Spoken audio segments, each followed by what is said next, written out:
দেখো আমি কত চিকচিকি নিয়ে বসে পড়েছি। এই চিকচিকিগুলো না আমার জামা থেকে যে চিকচিকিগুলো বের হয় সেই চিকচিকিগুলোকে আমি ফেলি না, সব গুছিয়ে রেখে দিয়েছি। এই চিকচিকিটা দিয়ে আজকে আমি কি করব তোমাদের দেখাচ্ছি। দেখি বুঝতে পারছো, রিমোটের একটা কভার বানাবো।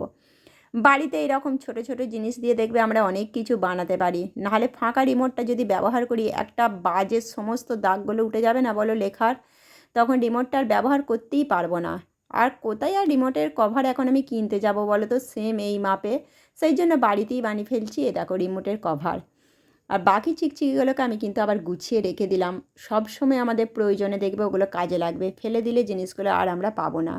তারপর দেখো এই চিকচিকিটা মাপের মাপ হয়েছে, তবুও তো একটু বড় হয়েইছে, দেখি বুঝতে পারছো, তাই একে মাপের মাপ কেটে নিলাম। বেশি বড় হলে না আবার বিচ্ছিরি লাগবে, জিনিসটা সভ্য হবে না, তাই ছোট করে মাপের মাপ কেটে নিলাম।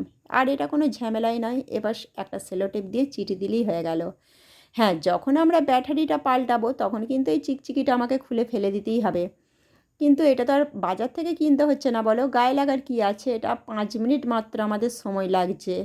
5 মিনিটের মধ্যেই এই রিমোটটা আমার একদম নতুনকে নতুনই রয়ে যাবে।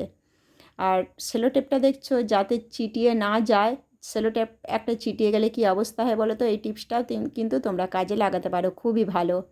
আমি একটা ওই খবরের কাগজকে সেলোটেপের মানে ডগটাতে দিয়ে রেখে দিলাম।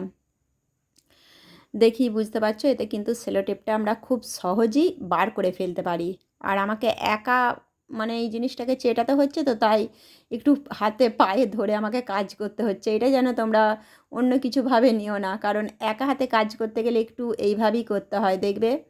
কারণ আমাদের হাত পা দুটোকে সমানভাবে ব্যবহার করতে হয়, নাহলে তো কাজটা একা হাতে করতে পারবো না, আর পরিষ্কার পরিচ্ছন্নও হবে না। তারপর দেখো আমার রিমোটের কভার রেডি।